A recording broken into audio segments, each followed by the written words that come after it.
Welcome to this press conference. माननीय CM साहब का निर्देश रहता है कि इस प्रदेश को अपराध मुक्त उत्तराखंड बनाना है। इसी क्रम में माननीय डीजीपी महोदय और माननीय डीआईजी महोदय का लगातार निर्देश रहता है कि सभी प्रकार के अपराध, विशेष रूप से जघन्य अपराधों का तत्कालीन अनावरण होना है। साथियों, हम सबको पता है, विगत दिनों लगभग 3 हफ्ते पूर्व दिनांक 4 और 5 की रात को एक हैरतन और बहुत ही जघन्य और बहुत ही दिल दहलाने वाले एक वारदात को अंजाम दिया गया था। हमारा पवित्र भारामल धाम है, जो जनकैया थाने क्षेत्रांतर्गत भारामल धाम पड़ता है। जो उस भारामल मंदिर में, जो जंगल के अंदर, जो कम से कम 8-10 किलोमीटर रोड हेड से दूर जाके एक भारामल धाम पड़ता है, जो भारामल जंगल में सुराई रेंज में, सुराई रेंज के अंदर भारामल जंगल पड़ता है। भारामल जंगल के अंदर भारामल मंदिर पड़ता है। उस मंदिर में 4 और 5 की रात्रि को जो 2 हत्याएं हुई है, जहाँ पर वहाँ पर निवास करने वाले हमारा महंत है, महंत हरिगिरी जी, और उनके एक चेला जो रूप सिंह, जो रूपा बोलते हैं, इन दोनों की बहुत बर्बरता से मार के, डंडों से पीट के हत्या हुआ था। और वहाँ पे भारामल धाम में जो 2 गुल्लक रखे थे, एक मेन बाबा के पास जो शिव मंदिर में शिवलिंग के पास, और दूसरा हमारा कुटिया पे, वो दोनों धुनी पे, तो दोनों गुल्लक तोड़ी गई थी और पैसे भी ले गए थे। तो बहुत ही हैरतन वारदात था, ये बहुत संगीन वारदात था। तो साथियों, मैं बता दूं, ये बहुत इम्पोर्टेंट अपराध था हमारे लिए। आज इस घटना का 3 हफ्ते के बाद हमारी एक बहुत बड़ी टीम को, जो जनपद स्तर के हैं और अलग अलग जनपद से भी आए हैं, विभिन्न बहुत टैलेंटेड लड़के आए हैं जो इस टीम में शामिल हुए, इन सभी टीम को आज सफलतापूर्वक अनावरण हो रहा है। हमारा ये पुलिस टीम को इतने 3 हफ्ते से जो हम दिन रात नींद और सभी चीज़ को छोड़ के लगातार अलग अलग जनपदों में काम कर रहे थे, आज इस पूरे एफर्ट्स का एक सफलतापूर्वक अनावरण के दौरान एक अच्छी रिजल्ट मिली है, वो एक मुकाम पर पहुंचा है। साथियों, घटना के बारे में पुनः मैं बताता हूँ। भारामल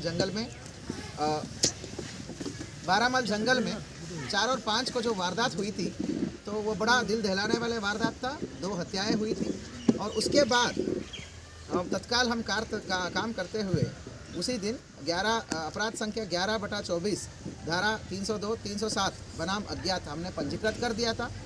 तो बहुत संगीन अपराध था। घटनास्थल में घटना को लेके पूरा खटीमा और जनकैया की थाना क्षेत्र में सभी लोगों को, जनमानस को बहुत संवेदनशील हो गया था और बहुत चिंतित थे।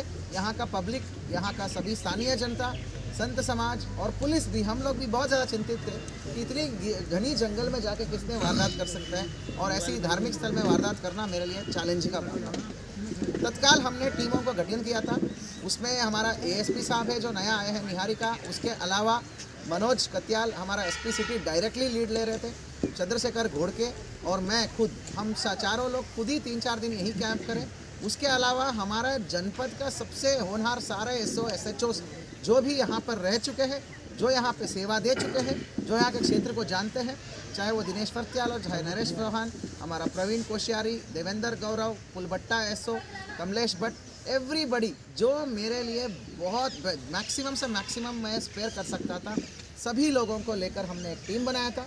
एसओजी की भारत से लेके हमारा भुप्पी हो गया, मनोज धोनी हो गया, सभी लोग, everybody we were closed. And उसके अलावा हमारे टीम के मतलब इनपुट के आधार पर हमने काफ़ी नैनीताल और टनकपुर से, मतलब चंपावत ज़िले से कुछ इंपॉर्टेंट लोगों को जो क्षेत्र की जानकारी रखते हैं, सर्वेलेंस का काम रखते हैं, जिसमें हमारा राजवीर, अनिल नैनीताल जनपद से, और त्रिलोक है, हमारा नासिर है, इन सभी लोगों को भी हमने क्लोज़ किया था। साथियों, मैं बताना चाहूँगा, इतने बड़ा एसआईटी बनाने के बाद माननीय डीआईजी महोदय का हमेशा सपोर्ट रहा था कि जो भी हम कर्मचारी बोलते थे उन सबको तत्काल देते थे। टीमों के गठन करने के बाद हम अलग अलग लाइन पे काम करते रहे। नशेड़ी का कुछ काम हो सकता है करके नशेड़ी वाले लाइन पे काम करते रहे। ये चैलेंजिंग इसलिए था, मैं आपको बता दूं, घनी जंगल है, रोड हेड से 8 किलोमीटर अंदर जाके जंगल आता है। आप सभी लोगों को पता है कि वो जगह कैसा है। रोड से जाने में भी हमको डर लगता है। शेरों की वो बहुत ज़्यादा तांडव है वहाँ पे, बाघ जो बोलते हैं, टाइगर की तांडव है। विगत साल से लेके अब तक कम से कम 5-6 लोगों को वहाँ के टाइगर ने खा चुका है। शाम के बाद कोई वाहन में भी जाने को डरते हैं, और 8 किलोमीटर पैदल जाने के बाद अंदर घनी जंगल में है, वहाँ सीसीटीवी नहीं है, वहाँ बिजली का कनेक्शन नहीं है, वहाँ पानी नहीं है, वहाँ लाइट नहीं है। ऐसी जगहों पर हमको कोई प्रकार की टेक्निकल लीड नहीं मिल रहा था। कहने को कुछ पुराने ज़माने में सीसीटीवी कैमरास लगे थे, जो मेमोरी कार्ड वाले कैमरा है वो फंक्शनल नहीं थे, वो क्रियाशील नहीं थे। तो ऐसी परिस्थितियों में बिना कोई तकनीकी साक्ष्य और बिना कोई सबूत, क्योंकि जो थे 2 मर गए और जो नन्हे था वो कहीं ना कहीं वो घटना के बारे में बहुत ज़्यादा डिटेल्स जो है दे नहीं पा रहा था, क्योंकि वो बहुत तनाव में था, अत्यधिक तनाव में था। तो वो जो है वो खुद ही चोटिल भी था। और जो चौथा आदमी था जग्गा, जिसको जग्गा पागल बोलते हैं, वो तो घटनास्थल से निकला ही नहीं। मतलब जहाँ वो सो रहा था वो पिरूल के पास गौशाला में, वहाँ से निकला ही नहीं, उसने कुछ भी नहीं देखा। तो एक्सट्रीमली चैलेंजिंग केस था मेरे लिए, मेरे पुलिस इतिहास में, पुलिस की करियर में, हम सभी के पुलिस की करियर में इतनी ब्लाइंड केस हमने कभी देखा नहीं। तो हमने अलग अलग एंगल बना के काम किया। पुराने जो नशे का आदी रह चुके हैं, नशाखोर जो बोलते हैं, नशे के लिए जो लोगों को मार सकते हैं, तो नशे का तस्कर होते हैं, उस एंगल को एक पकड़ा। और आसपास की सभी जनपदों में जो लुटेरे होते हैं, लूटपाट और मर्डर करते हैं, उससे एक एंगल पकड़ा। फिर जघन्य अपराध जो करने वाले जो अपराधियों का सत्यापन, उसके लिए एक एंगल पकड़ा। सीसीटीवी जो आसपास के जो क्षेत्रों में सीसीटीवी लगे हैं, उसके लिए विभिन्न टीमें लगी। कुल मिलाकर मैं बता दूं साथियों, लगभग इस घटना में 1200 से भी अधिक लोगों से पूछताछ किया गया है। मैं तारीफ करना चाहता हूं खटीमा जनकैया के लोगों का, क्षेत्र की जनमानस का। इन्होंने कई दिन से हमारा जो पुलिस की जो हमारा जो ओवरऑल प्रक्रिया रहता है उसमें बढ़ चढ़ के हिस्सा लिया और हमें सहयोग किया हर प्रकार तरीके से। आप लोगों के लिए बहुत बड़ी हैट्स ऑफ है, बहुत बड़ी सैल्यूट है मेरी तरफ से, बहुत बड़ी सैल्यूट है हमारे टीम की तरफ से कि आप 1200 लोगों की हमने पूछताछ की। बहुत आपके लिए सैल्यूट है। पहले तो 1200 लोगों से पूछताछ किया, लगभग 1000 से भी ज़्यादा, आप यकीन नहीं मानोगे, पीलीभीत, बरेली, शाहजहांपुर, हरिद्वार और बिजनौर और आपका संभल, मुजफ्फरनगर, मतलब आप सेंट्रल यूपी की हर डिस्ट्रिक्ट में हमारी टीमें गई हैं और सक्रिय अपराधियों की हमने छानबीन करा है, सत्यापन करा है, उनकी तकनीकी डेटा को मैच किया है और वो कहाँ कहाँ मूवमेंट करे हैं 4 और 5 तारीख को। 1000 से भी ज़्यादा खूनखार अपराधी जो होते हैं ना, मतलब संगीन अपराधियों को हमने सत्यापन करके तस्दीक की कार्रवाई करी। उसके अलावा इस इलाके में खटीमा, जनकैया, पीलीभीत, बरेली और शाहजहांपुर के आसपास की 1500 से भी अधिक सीसीटीवी कैमरा हमने खंगाला है। इसी बीच तकनीकी टीम में भी हमारा काम कर रहे थे। तो मैं आपको बता दूं साथियों, इसी को बोलते हैं सत्य, मतलब परेशान हो सकता है लेकिन पराजित नहीं। इतना बड़ी टीम इतनी शिद्दत से काम कर रहे हैं तो भगवान का आशीर्वाद भी ज़रूरी है। आपको मैं बता दूं, हमारे 2 टेक्निकल टीम के लड़के द्वारा बहुत अच्छी लीड्स उठा के ला गई। सडनली हमको एक अच्छा लीड मिल गया विगत 4-5 दिन पहले कि जो बाबा जी हैं, बाबा जी की कब्ज़े से काफ़ी जो उनके व्यक्तिगत सामान भी लेके चले गए थे। बाबा जी का फ़ोन है, बाबा जी एक छोटा सा इंटरनेट का डोंगल चलाते थे। तो वो ये डोंगल वो कभी कभी नेटवर्क तो पकड़ता नहीं था, कभी भी पकड़ देता था, बोलते उस समय के लिए वो डोंगल वो रखते थे। तो कहीं ना कहीं वो डोंगल चल गया और उसके वजह से काफ़ी सारे तकनीकी साक्ष्य खुल गए। उन तकनीकी साक्ष्यों का हम पीछा करते हुए, हमारे विभिन्न टीमों ने तो उस तकनीकी साक्ष्यों का पीछा करते हुए 2 अभियुक्तों के पास पहुंच गए। वो है कालीचरण और रामपाल और पवन। तो उसके बाद उनके निशानदेही में पूरी घटना खुल गई और है कालीचरण को भी हमने पकड़ लिया, जिस पर तत्काल अलग अलग पुलिस टीमों द्वारा उपरोक्त अभियुक्तों को 27/1/2024 को रात्रि को हमने गिरफ्तार किया। अभियुक्त गणों ने तत्काल हमारे को पूरा विस्तृत पूछताछ में उन्होंने घटना का स्वीकार किया। अब मैं बताता हूँ ये क्या हुआ करके। उनके इंटरनेट का, बाबा का इंटरनेट का डोंगल, बाबा हरिगिरी का बैग, शॉल और विभिन्न पहचान पत्र, और उसके अलावा जो मंदिर में चढ़ावे में लोग खाली पैसे नहीं डालते, मन्नत पत्र भी डालते हैं। आप लोगों ने भी डाला होगा मन्नत पत्र, आप लोगों की अर्जियाँ भी हमने बरामद कराया है। इन्हें लोग इकट्ठे लेके चले गए थे और अपने पास केवल पैसे ही रखे, बाकी चीज़ें एक जगह डंप करे थे। वो सारी चीज़ें इन्होंने जाके जंगल में दिखा दिया, यही आसपास में ही दिखा दिया उन्होंने। तो वो सारी चीज़ें वहीं पड़ा हुआ था, अंडर वीडियोग्राफी हमने उसको बरामद किया। अब मैं आपको घटना की पूरी कहानी बताता हूँ। ये जो 3 लोग हैं, कालीचरण, पवन और आपका उगाड़ बाबा, क्या बोलते हैं उसको, रामपाल, ओगड़ बाबा बोलते हैं। ये रामपाल और कालीचरण है एक्चुअली में भाई, सगे भाई हैं। कालीचरण कोई और नहीं है साथियों, कालीचरण बारामल धाम में 5 साल सेवादार रहा। कई साल पहले सोहनगिरी करके एक बाबा हुआ करता था, बाबा भी नहीं, वो मतलब अभी संत बना नहीं थे, बस वो सेवादार की तरफ बाबा की तरफ बढ़ रहे थे। सोहनगिरी, आप यहाँ के सभी लोगों को पता होगा, सोहनगिरी को सांप ने काट के सांप से सोहनगिरी की मृत्यु हो गई। उनका बेटा चौका चौकी के सामने वहाँ पे चाय का टपरी चलाता है, ये बात सबको पता है। सोहनगिरी सोहन। तो उसके बाद हाँ, वो कालीचरण यहाँ 5 साल सेवादार रह चुका। तो कालीचरण 5 साल सेवादार रह के अपना चला गया। वो अपना काम वैसे नॉर्मल काम करता है, कहने को तो दिहाड़ी मजदूरी का काम करता है, पीलीभीत में भी कटिमा में भी। उसके अलावा कालीचरण का एक सगा भाई है रामपाल, जिसको ओगड़ बाबा बोलते हैं। शमशान घाट में बैठता है वो पीलीभीत जिला में। मतलब वैसे संत नहीं है, बाबा नहीं है, बट वो शमशान में बैठ के थोड़ा सा मतलब आने वाले जाने वाले के साथ पैसा लेना ये सब काम करता रहता है। पूजा पर छोटा मोटा पूजा पाठ के काम करता रहता है। उसको हमेशा बारामल के बारे में पता था। 25, 26, 27 को जो 3 दिन आपका भंडारा चला, उस भंडारा के दौरान रामपाल भी आया है यहाँ पे और आपका कालीचरण भी आया है। तीनों दिन यहाँ रहे, भंडारे का आए, छोटा मोटा सेवा टाइप नाटक किया। उस दौरान उस समय ये इनके कहने पर ये जो है अभियुक्त बोल रहे हैं कि इन्होंने ये कहा है कि दारू पिया उस दिन रात को। तीसरे दिन बाबा ने उनको हड़का के भगा दिया कि भाई यहाँ पे ये सब नहीं चल सकता मंदिर में, भंडारे वाले दिन में ये नहीं करोगे करके। उसके बाद इनको लग गई खुन्नस और उस तीनों दिन जो हज़ारों लोग आए थे, उस दौरान हज़ारों रुपए वहाँ पे पड़े रहते, वहाँ पे खुले में थाली में दिखते रहते। इनको नियत हो गई खराब, तो नियत भी खराब हो गई। बाबा ने डांट डपट के भगा दिया, तो इनको लगा कि भाई अब इसको लूटना भी है और बाबा को पीटना भी, ये इन्होंने बना लिया इरादा। फिर इन दोनों ने मिलकर तीसरा अभियुक्त जो है पवन जो है, पवन हार्डकोर अभियुक्त है। उसके ऊपर कितने मुकदमे हैं? 5 मुकदमे। हाँ, सोनगढ़ी थाना पीलीभीत का ये गैंगस्टर भी है, हिस्ट्री शीटर भी है, उसको लिया साथ में। और अब कहानी क्या होता है, 4 तारीख को ये आते हैं 17 मील चौकी को, 17 मील क्षेत्र में पीलीभीत से अपने जगह से, जो ओगड़ बाबा जहाँ से शमशान घाट में बैठता है, सब दारू दूरू सब इकट्ठा करे उन्होंने, सब बढ़िया तरीके से 17 मील में टेम्पो से आते हैं।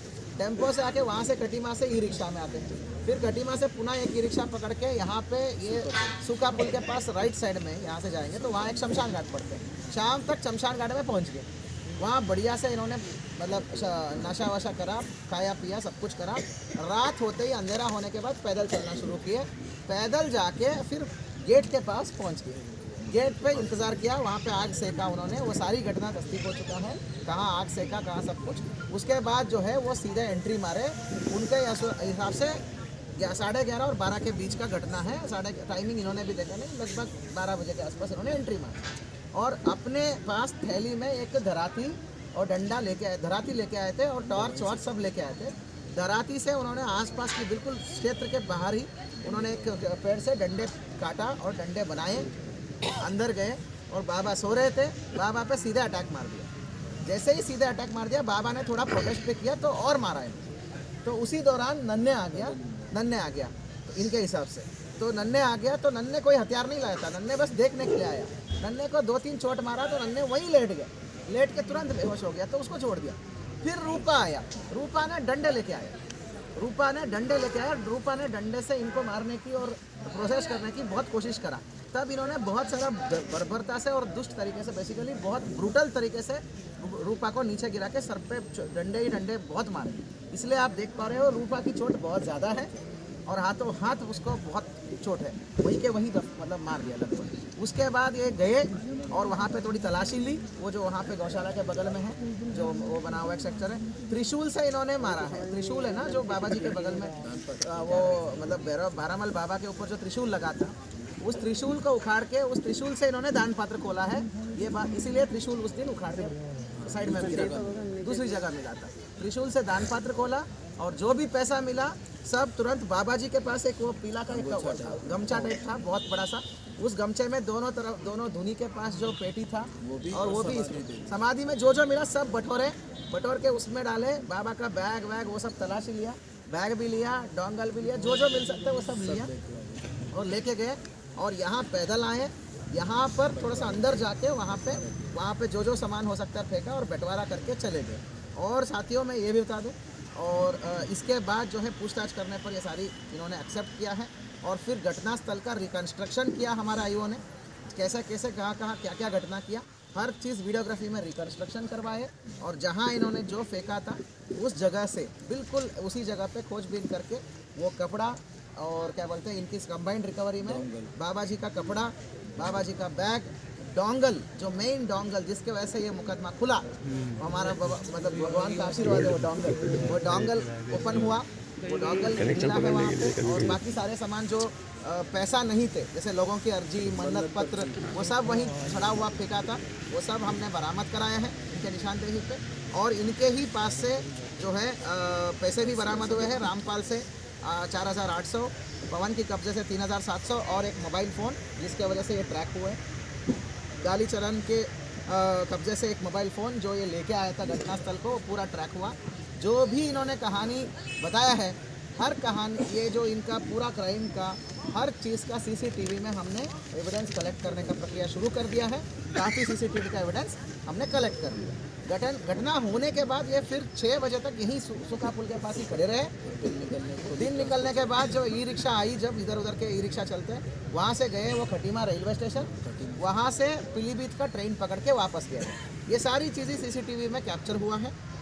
बहुत अच्छी एक प्रोफेशनल पुलिसिंग जो बोलते हैं, हमारा डीजीपी साहब हमेशा यही बोलते हैं हमें, श्री अभिनव कुमार सर, कि घटना लेट से भी खुले पर प्रोफेशनल तरीके से खुलना चाहिए और सब कुछ प्रोफेशनल तरीके से काम करना चाहिए। तो इसी प्रकार का प्रोफेशनल पुलिसिंग का दुरुस्त नमूना ये पुलिस टीम दिखाई है। पूरी टीम को मेरे तरफ से बहुत बहुत धन्यवाद और शुभकामनाएं। मैं बड़ा ही गर्व महसूस करता हूँ, इस टीम का हम नेतृत्व करने का मौका मिला है। ऐसी अच्छा टीम है, कभी भी मतलब सही राह पे टल के हमेशा सही काम करते हैं। और विशेष रूप से जो टेक्निकल में काम करने वाले जो लड़के हैं, जिन्होंने हमको ये सारी चीज़ें हमें उपलब्ध कराया, आप सभी को बहुत बहुत धन्यवाद। इस बड़ी टीम को तो बहुत अच्छी वर्कआउट हुआ है। जो हमारा टीम है सब बता तो दिया हमने, मनोज कत्याल है, अभय है, कई दिनों से अभय जो है एसपी काशीपुर होने के बावजूद यहीं पर कैंप करके काम कर रहे हैं। निहारिका, दानू जो हमारा प्रकाश सिंह दानू है, प्रभारी निरीक्षक कटीमा, परवीन कोश्यारी SHO ITI, नरेश चौहान हमारा SHO बाजपुर, दिनेश फरत्याल SHO कुंडा, भूपेंद्र ब्रिजवाल जिन्होंने ट्राइब्स पे बहुत काम किया, आज कुछ कारणवशात यहाँ नहीं आ पाए दोनों, और अशोक कुमार है SSI कटीमा, रविंदर बिष्ट थानाध्यक्ष जनकया, जिसने दिन रात मेहनत किया और आज यहाँ का IO है, देवेंद्र गौरव SO नानक मत्ता, कमलेश भट्ट पुलबट्टा जो लिफ्टिंग में बहुत अच्छी काम किया उनकी टीम द्वारा, प्रदीप शर्मा, संदीप तिलकवाल, ललित बिष्ट, पंकज मेहर, विपुल जोशी, महेश कांडपाल, कीर्ति भट्ट, मनोज देव, संजय सिंह, विजेंद्र कुमार, प्रियांशु जोशी, हमारा नीरज सामंत है। हेड कांस्टेबल्स में शुरू करें तो तारादत्त कापड़ी है, तपेंद्र जोशी, राजेंद्र जोशी, ताजुद्दीन, चंदन सिंह, निशा बिष्ट, और हमारा मोहम्मद इरफान, नवीन टमटा, नीरज शुक्ला, खेतवाल, फिरोज खान। हमारा टेक्निकल टीम में बात करें तो भारत है, मनोज धोनी है, Bhuvan Pandey, constable Bhuppi as usual बहुत अच्छा लीड निकाल के इन्होंने दिया है नंबर्स को, जिसके वजह से खुला है। और एक मुख्य व्यक्ति है यहाँ पे, कांस्टेबल अनिल है जो नैनीताल से आए हैं, अनिल गुरी, तो उसने एक बहुत अच्छा लीड निकाल के दिया जिससे ये डोंगल का खुलने का हमें ये एविडेंस मिला। और उसके आधार पर हमारा भुप्पी ने नंबर्स निकाल के दिया। इन दोनों की मैं अगर मैं सिंगल आउट करना हूँ, टेक्निकल में इन दोनों की बहुत अच्छी काम थी।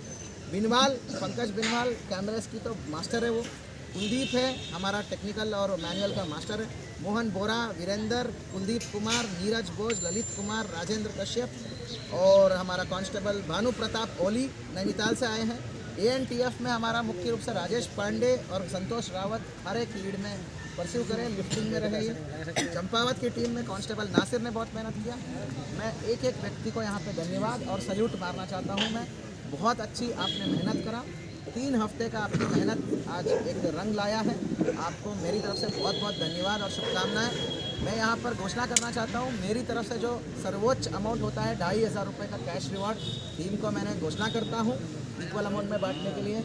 और उसके अलावा DIG महोदय ने 5,000 रुपये का कैश रिवार्ड नगद पुरस्कार का तत्काल घोषणा कर दिया है। DGP महोदय ने भी इस अनावरण के लिए कैश रिवार्ड का घोषणा किया है। कितना अमाउंट है वो बाद में क्लैरिफाई हो जाएगा। तो तीनों द्वारा, DGP महोदय, DIG महोदय और मेरे द्वारा भी कैश रिवार्ड इस टीम को घोषणा करते हैं।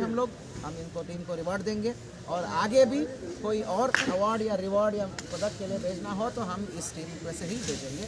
ब्लाइंड केस को सफलतापूर्वक पहली बार अनावरण हुआ है, तो इसके लिए एक बार जोरदार तालियां सभी को। आप उनको अभी रुक जाइए। हेलो, थोड़ा सा भाई लोगों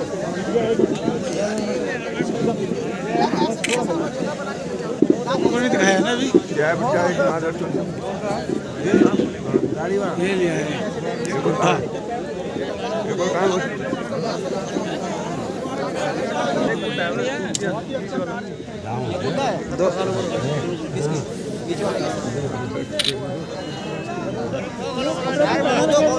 तभी तो पता लगे टेनिस बाबूजी चेहरे दिखा दो चेहरे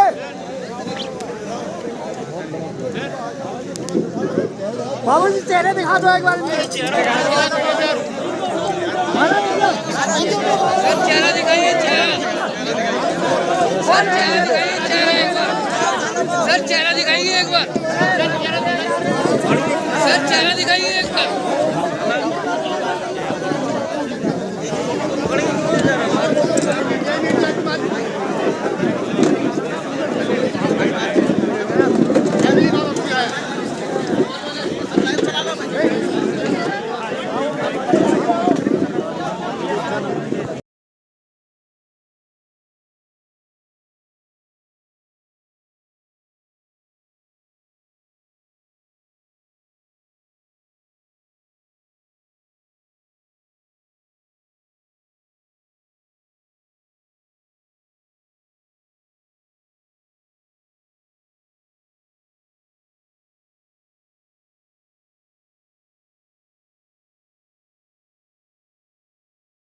ले लेना ये फालतू की तब अरे इसमें आ जाएगी जा तो ये आगे चढ़ जाइए आप लोग जरा अरे हेलो ये आगे हेलो अरे बड़े बाबूजी